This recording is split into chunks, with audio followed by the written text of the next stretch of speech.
Hey everyone, before we dive in, here's something really cool. You're listening to an episode created almost entirely by AI. From the script to the voice, this is part of the AI Takeover series by Blockchain DXB, where we explore what's possible when humans hand over the mic to machines. There's little to no human involvement, and that's what makes this episode so powerful. Welcome to the future of content creation. Let's get into it. This episode is powered by Amana, the region's first and fastest-growing regulated all-in-one trading and investing app. Whether you're looking to invest in US stocks like Apple or Tesla, or MENA giants like Adinoc or Salik, Amana puts the financial market at your fingertips. You also get access to gold, foreign exchange, ETFs, futures, and commodities. With over 375 assets to choose from, they've got the largest crypto selection in the region. And listen, guys, if you want to build long-term wealth without thinking about it every day and want to automate your investing, just set your monthly budget, choose your preferred categories, and let Amana do the rest. No fees, no lockups, and 100% customizable. Even better, funding your account is frictionless, and funding your account is easier than ever. You can fund your account with Apple Pay, Google Pay, credit cards, instant bank deposits, and even your crypto wallet. No friction, no hassle. And if you get stuck, Amana offers 24/6 real human customer support and personalized sales assistance. Because you're part of the Blockchain DXB community, you get an exclusive offer. Register with the code BlockchainDXB and make at least one trade to receive a $100 trading bonus credited to your account the following month. So what are you waiting for?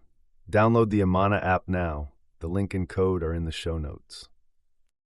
Next up, Blockchain DXB is proud to be the official media partner for one of the biggest blockchain events of the year, the Blockchain Futurist Conference. For the first time ever, North America's leading crypto event is heading to the United States, taking place at the iconic Guitar Hotel at Hard Rock in Hollywood, Florida. Alongside it is ETH Women, happening simultaneously. Expect multi-stage panels, NFT galleries, DeFi showcases, tech demos, metaverse experiences, and more, all under one roof. It's where the smartest minds in blockchain, crypto, and AI will converge. Get 25% off tickets by using the code DXB25. And yes, I'll be there with exclusive live coverage, behind-the-scenes interviews, and spotlight features on groundbreaking projects. Mark your calendars, November 5th and 6th, 2025. Visit futuristconference.com and use code DXB25. Link is in the show notes. Next up, Blockchain DXB has two more interesting partnership news to announce. First up, with Future Blockchain Summit and Fintech Surge 2025. Blockchain DXB is an official media partner of Future Blockchain Summit and Fintech Surge 2025. Future Blockchain Summit is one of the biggest and oldest blockchain summit taking place in Dubai, going back to almost a decade, 2017 to be precise. The event takes place between October 12th to 15th at Dubai Harbour. This is where blockchain meets fintech to redefine the future of finance. 250 plus world-class speakers, 1,200 plus investors, live demos, product launches, and the exclusive invite-only GITEX Digital Assets Forum, all under one roof. From Web3 pioneers to fintech leaders shaping payments, banking, insurtech, AI, and DeFi, this event brings the entire ecosystem together. Startups, this is your launchpad. Get in front of top VCs, accelerators, and industry leaders. For blockchain and fintech companies, this is where connections turn into partnerships and dreams turn into exits. Register today at futureblockchainsummit.com. Don't just watch the future unfold, own your space in it. Remember, Future Blockchain Summit and Fintech Surge 2025. The registration link is in the show notes below, and see you at Dubai Harbour. Second partnership news kicking off from today is with the leading Bitcoin event organizers on this planet. And this year, Bitcoin Asia is taking things to another level. Bitcoin Asia are hosting a massive gathering this August in Hong Kong, and Blockchain DXB is proud to be an official media partner of Bitcoin Asia 2025. Taking place this August in Hong Kong, Bitcoin Asia is the region's premier Bitcoin gathering, where builders, investors, and innovators meet. It's really an honor for Blockchain DXB to be associated with Bitcoin Asia.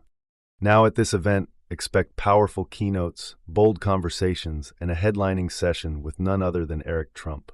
He will be sharing his vision for Bitcoin's long-term potential, its role in global finance, and Asia's massive impact on adoption, and a lot more. So listen up, guys.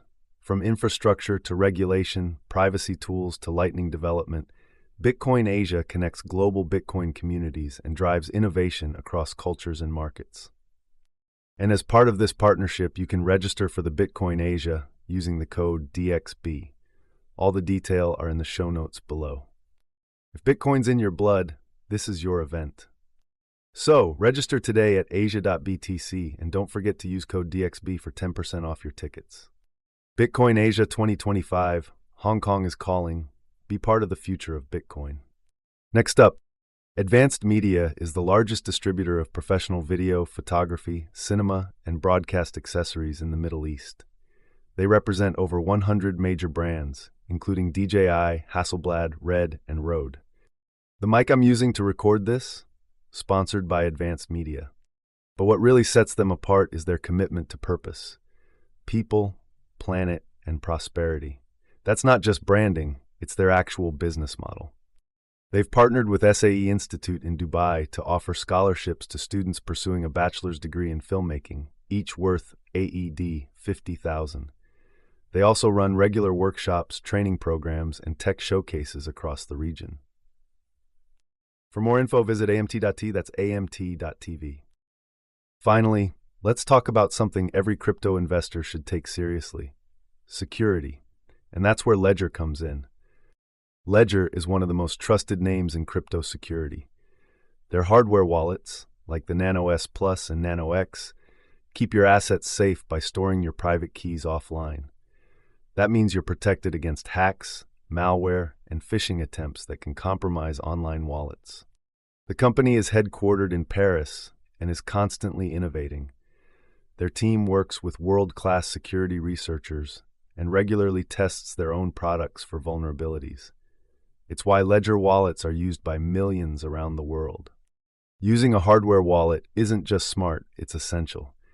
If you're serious about crypto, it's time to stop relying on centralized exchanges or browser wallets.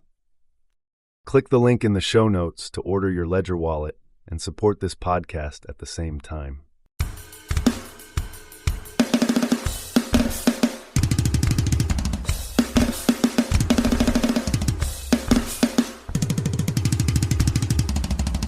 Okay, so I'm looking at two different screens right now, and I have to be honest, the math just isn't mathing.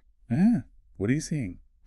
Well, on my left screen, I'm seeing what looks like a gold rush. I mean, just massive amounts of money pouring into the system. But then on the right, it looks like a fire sale. Everything is in the red. It is the definition of cognitive dissonance, isn't it? It really is. You usually expect that, when people buy, prices go up. That is market economics 101. Exactly. But here we are. In just the last 24 hours, we have crypto ETFs pulling in $342.5 million. A third of $1 billion in one day. In one day. And if you just saw that headline, you'd think Bitcoin is smashing through all-time highs. Instead, it's, hovering around $57,481, down about 10% for the week. And the sentiment score is in the gutter. A 9 out of 100. That is extreme fear. So, help me out here. How do we have record inflows and extreme fear at the same time? It is a classic case of what I'd call mixed signals. But to understand it, we have to look beyond the crypto charts. okay. If you just stare at the ETF inflows, you're only seeing one piece of the puzzle. That's the institutional appetite. But there's a much bigger, darker cloud hanging over the global economy right now, and it's suppressing everything. You're talking about the macro drama, the stuff in the research about the US and China. Correct. This is the elephant in the room. The sources are indicating that China has decided to significantly cut its exposure to US Treasuries. Right. Now, to the average crypto trader, that might sound like boring geopolitical noise, but it is actually the mechanism driving the price down. Okay, let's pause and drill into that mechanism, because I think a lot of people, myself included, see China sells debt and don't immediately connect the dots to Bitcoin drops 10%. Walk us through the plumbing there. Sure. It all comes down to yield. When a massive entity like China sells US Treasuries, they're basically flooding the market with supply. And when supply goes up, the price goes down. Exactly. And in the bond world, when the price of a bond goes down, the interest rate the government pays goes up. So suddenly, holding safe, boring U.S. government debt pays a much higher interest rate. Precisely. And that just sucks the oxygen out of the room for risky assets. I see. If you can get a guaranteed high return from Uncle Sam, why would you gamble on Bitcoin or tech stocks? This creates a risk-off environment. Investors flee to safety. So the ETF inflows we're seeing, is that just long-term smart money buying the dip? Yes, but the immediate macro pressure, that flight to safety, triggered by the rising yields, is overpowering it. The buying power is there, but the fear is keeping the broader market on the sidelines. And you can see that in the stablecoin volumes. It's incredibly low right now. Which usually means the powder is dry, right? The money is just sitting there waiting, but nobody wants to be the first one to catch a falling knife. Exactly. And this whole geopolitical thing, it creates a fascinating split in the crypto market itself. It's almost like a crypto Cold War in the market cap data. I saw that scoreboard. The research broke down projects by made in China versus made in USA, and honestly, the results were telling. Yeah. The made in USA coins, we're talking Ripple, USDC, Solana, are sitting at a combined market cap of around $302 billion. Which is huge compared to the made in China side led by BNB and Tron, which is sitting around, what, 126 billion? So why is that gap so wide? You'd think with all the U.S. crackdowns, capital would have fled to Asian projects. It is counterintuitive, isn't it? But you have to think about what investors really want. They want rule of law. Right. Predictability. Even with the regulatory headaches in the U.S., there is a perception of stability and, deep liquidity that you just don't get elsewhere. Plus, the political winds in the U.S. might be shifting. So investors are basically pricing in a future where the U.S. wins the regulatory war. I think that's a big part of it. But for now, everything is fragile. We have this tug of war between the long-term bullishness of the ETFs and the short-term macro shock. Well, while the macro economy is stuck in the mud, the technology layer, it doesn't seem to care about interest rates. We have to talk about this MegaETH news. I knew you'd want to get to this. I mean, come on, aside from sounding like a thrash metal band. I can get you. Yeah, right. The claims here are pretty wild. They're promising to make Ethereum applications feel instant. And the specs, they're targeting 100,000 transactions per second. It is a staggering number. For context, Ethereum right now does what, like 30 TTS? On the base layer, yes. Yeah. Often less than 30. So we are talking about a magnitude of improvement, that is. Yeah. It's hard to overstate. It's like the difference between dial-up and fiber optics. But how is that even possible? Usually when someone promises 100K TPS, it just turns out to be a centralized database in a trench coat. That is the big question. MegaETH claims to be the first real-time blockchain. They're doing it through intense hardware acceleration and a totally new way of processing transactions in parallel. And it's not just vaporware. They've raised $20 million in seed funding and another $450 million in a token sale. And the backers. This isn't some anonymous team. We have Vitalik Buterin himself involved. And Joe Lubin. Right, and Joe Lubin, for anyone who doesn't know, is one of the co-founders of Ethereum. Oh. Founder of Consensus. He is basically the architect of the corporate Ethereum world. So having both of them on board, it suggests they see this as the legitimate path forward. They do. It feels like they're trying to solve the user experience problem once and for all.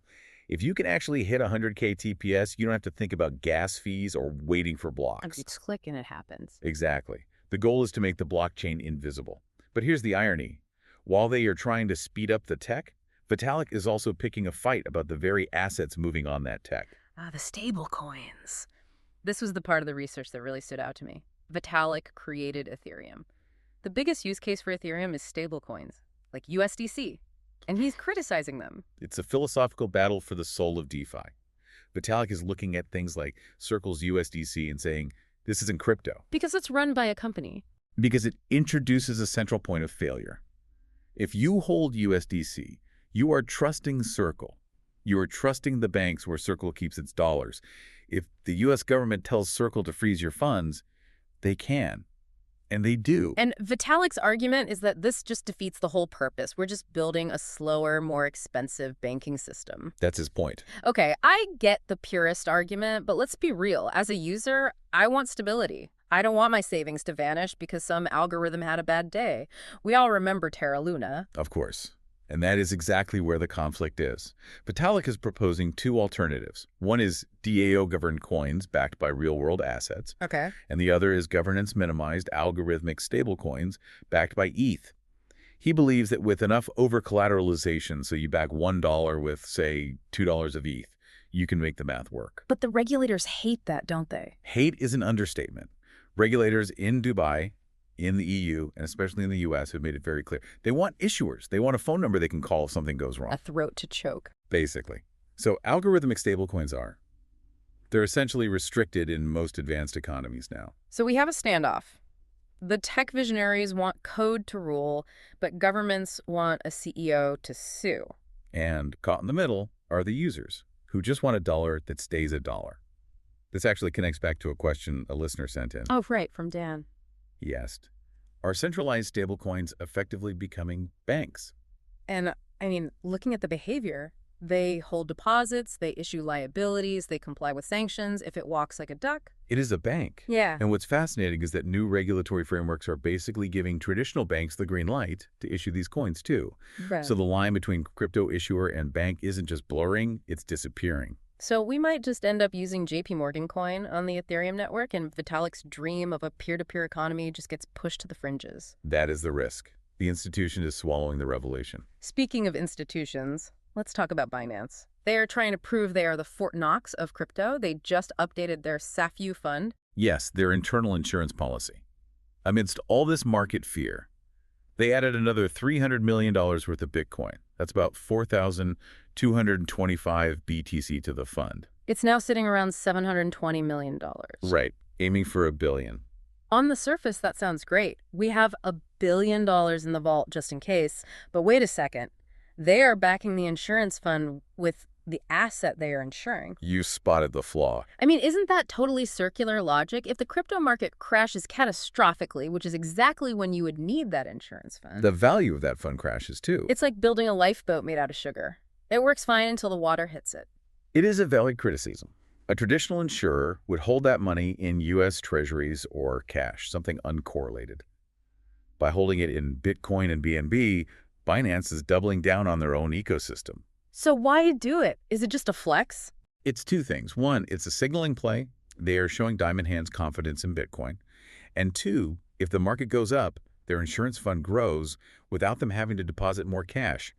It's an aggressive, bullish strategy. But yeah, if Bitcoin goes to 10 grand, that safety net gets a lot smaller very quickly. It does. It seems like aggressive confidence is the theme for the whole industry right now, regardless of price.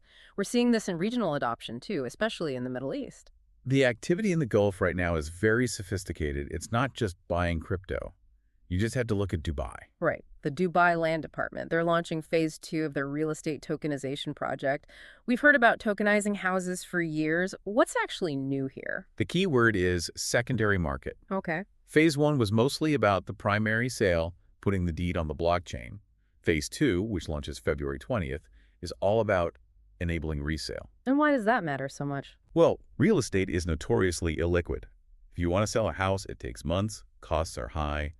If you can tokenize a property and trade it on a secondary market, you could theoretically make real estate as liquid as a stock. So you could sell like 10% of your apartment instantly to pay for a renovation. That's the dream. But knowing Dubai, this isn't a free-for-all, is it? I can't just go on Uniswap and anonymously buy a villa. No.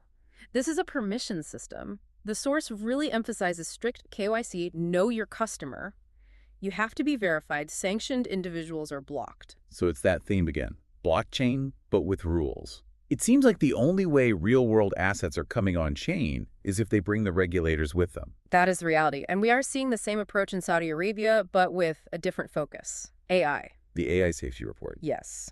The Saudi Data and Artificial Intelligence Authority is helping draft the International AI Safety Report for 2026. And this stems from that big Bletchley Park summit in the UK. I think people underestimate Saudi Arabia's role here. They aren't just consumers of this tech. They're trying to be the authors of the rulebook. They're ranked #1 in the Middle East for government AI adoption. By participating in these global safety reports, they're ensuring that the global standards for AI risk and governance reflect their interests. They're buying a seat at the head of the table for the next industrial revolution. They really are. So When we zoom out and look at this whole thing, it's a lot to process. We started with extreme fear in the markets because of China. We have MegaETH trying to make the tech faster than Visa. We have Vitalik fighting a philosophical war against Banking 2.0. And we have the Middle East building the regulatory cages for all of it.